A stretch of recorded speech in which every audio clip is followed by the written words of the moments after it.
I am Shikha and you are watching your YouTube channel Full Solution. Welcome back to EVS MCQ series and now we'll start from question number 111. हम लोगों ने 11 videos देख चुके हैं, अब हम लोग 12 वीडियोस पे आ गए. Please keep watching and keep commenting on the videos and जिस भी एरिया में आपको प्रॉब्लम हो वो आप कमेंट डाउन कर दीजिए so that we can take up that area and clear the concept. So let us start from the first question of today. Actually, I have already recorded the lecture, but voice problem होने की वजह से इसको re-record करना पड़ रहा है. So question number 111. Threatened species include.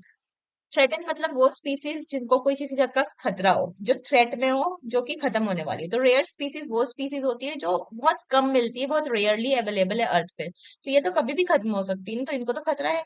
Vulnerable species वो स्पीसीज है जिनको एक कंडीशन चाहिए पर्टिकुलर प्रोडक्टिविटी के लिए. सो वल्नरेबल स्पीसीज भी खतरा है, अगर वो कंडीशंस प्रॉपरली नहीं मिले तो वो नहीं होंगे अर्थ पे. लास्ट इंडेंजर्ड स्पीसीज, जो आप लोगों को पता है कि इंडेंजर्ड स्पीसीज के बाद एक्सटेंट हो जाती है स्पीसीज, सो इनको भी खतरा है. तो all these three are threatened species. Now question number 112, where global warming is a consequence of global warming. किस चीज का consequence है? Green house effect.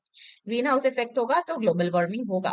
Previous lecture में हम लोग एसिड रेन हम लोगों ने देख लिया कि वो क्यों होता है, ओजोन लेयर क्यों डिप्लीट हो रही है. All these things we have seen, so go and refer the previous lectures. Now 113, the study of individual organism is known as study of individual. एक सिंगल ऑर्गेनिज्म के स्टडी को ऑर्टिकोलॉजी बोलते हैं हम लोग. उसी तरह से तीनों और को भी एक्सप्लेन कर दिया गया है. फर्स्ट इज सिंक इकोलॉजी, तो ये कम्युनिटी इकोलॉजी के बारे में, लाइक एंड. ये एंट की कम्युनिटी है, इसके बारे में पढ़ना is called synecology. Okay. Now population ecology, population का चेंज होना with the time and space is known as population ecology. Next last human ecology, intervention between human and environment. कोई ह्यूमन अपने environment के साथ कैसे interact कर रहा है उसको हम लोग ह्यूमन इकोलॉजी में पढ़ते हैं. अगर कोई ह्यूमन डेजर्ट एरिया में रह रहा है तो वो कैसे रह रहा है, वो क्या खा रहा है, क्या पी रहा है, कैसे रह रहा है, क्या क्या उसके हैबिट्स है, वो एक अलग चीज होती है. एंड अगर कोई ह्यूमन मरीन इन्वायरमेंट में रह रहा है, ओशन के साइड में रह रहा है, तो वो कुछ अलग चीजें खाता है, वो कुछ अलग टाइप से रहता है, उसके सर्वाइवल टेक्निक्स अलग होते हैं. तो this is called human ecology. 114.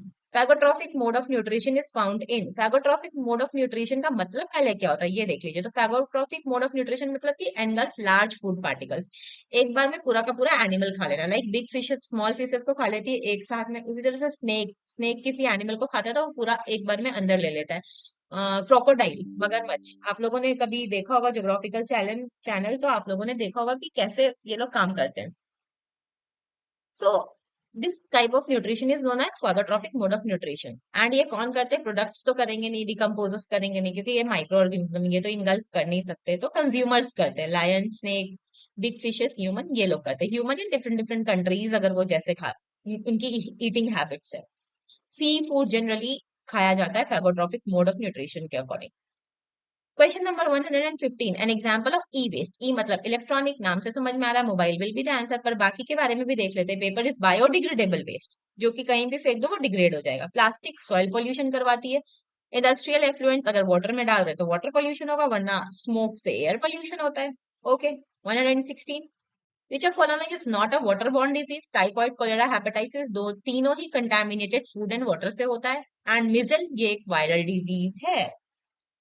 117, dash in an organism used to gauge the quality of ecosystem. Okay, यहाँ पे मैंने समझाया कि क्वालिटी ऑफ इकोसिस्टम के बारे में जो बताता है उसके बारे में बताना है. तो इट इज बायो इंडिकेटर. कैसे? एग्जाम्पल लिया है यहाँ पे मैंने कि लाइकेन. लाइकेन एल्गी और फंगी के कोलैबोरेशन को हम लोग लाइकेन बोलते हैं, और ये जिस भी इन्वायरमेंट में प्रेजेंट होता है उस इन्वायरमेंट का मतलब होता है कि वो क्लीन इन्वायरमेंट है.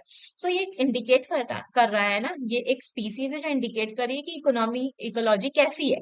डिकम्पोजर्स क्या होते हैं? डेड एंड डीके को जो खाते हैं. प्रीडेटर्स, जो न्यूट्रिशन दूसरे एनिमल से लेते हैं, लाइक लायन किसी और को खाया तो उससे वो न्यूट्रिशन लिया, तो वो प्रीडेटर हो गया. उसी तरह से एक एक प्लांट है, उस पे ऐसे बेल जैसा कुछ होता है ना, तो उस वो न्यूट्रिशन कहाँ से ले रहा है? इस होस्ट प्लांट से ले रहा है, तो ये प्रिडेशन हुआ.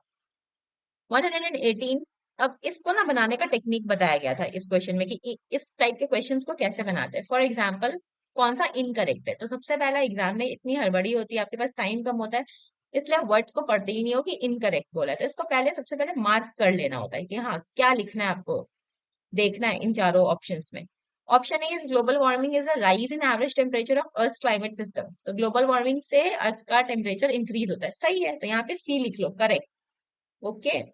Eutrophication is observed in water bodies, eutrophication water bodies में देखा गया है, ये भी सही है, okay correct. The green house effect is an natural phenomena, yes absolutely correct, green house effect natural phenomena है, ऑल्दो ह्यूमन एक्टिविटी से ये बढ़ता है।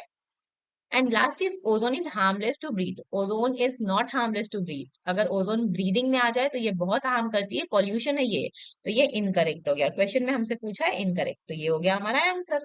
सो this type of question are handle like this. 119 is which of the following is called the secondary air pollutant? Secondary air pollutant क्या है? दो type के air pollutant होते हैं, primary air pollutant and secondary air pollutant. ये सारे ही primary air pollutant है जो डायरेक्ट व्हीकल से होगा, इंडस्ट्रियल स्मोक से होगा, ये सिर्फ प्राइमरी एयर पॉल्यूटेंट है। तो कार्बन मोनोऑक्साइड का बात करें, नाइट्रोजन डाइऑक्साइड का बात करें, या PAN पैरासाइक्लिक नाइट्रेट्स का बात करें, ये सब प्राइमरी एयर पॉल्यूटेंट है क्योंकि ये सारे डायरेक्ट हो जाते हैं। लेकिन सेकेंडरी इज ओजोन, जब तक हम ओजोन नीचे नहीं आएगी ट्रोपोस्फेयर में तब तक पॉल्यूशन नहीं बनती है, so it is called secondary air pollutant. बाकी carbon monoxide and nitrogen dioxide इन सब के बारे में प्रीवियस लेक्चर में बताया गया है कि ये कैसे पॉल्यूट करती है। Last question for today, which of following statement is true about smoke? Smoke क्या होता है? Smoke versus smoke plus fog, ये भी बता गया दिया गया है प्रीवियस लेक्चर में। अब हम लोग पढ़ते हैं इसको। Smog is derive from the fog, सही है correct. Smog is derive from the smoke, ये भी सही है। Smog is derive from water vapour, ये गलत है। एंड लास्ट स्टेटमेंट है smog is derive from both fog and smog, तो ये सही है, D will be the answer. अब इस टाइप के क्वेश्चन को कैसे बनाया जाता है? सी, ए भी सही है, बी भी सही है, डी भी सही है। अब हम लोगों को देखना है प्रिसाइज करेक्ट, इसलिए यहाँ पे लिखा हुआ है प्रिसाइज करेक्ट, जो सबसे ज्यादा सही है उस पर टिक लगाना है। Okay, that's all for today, thank you for watching.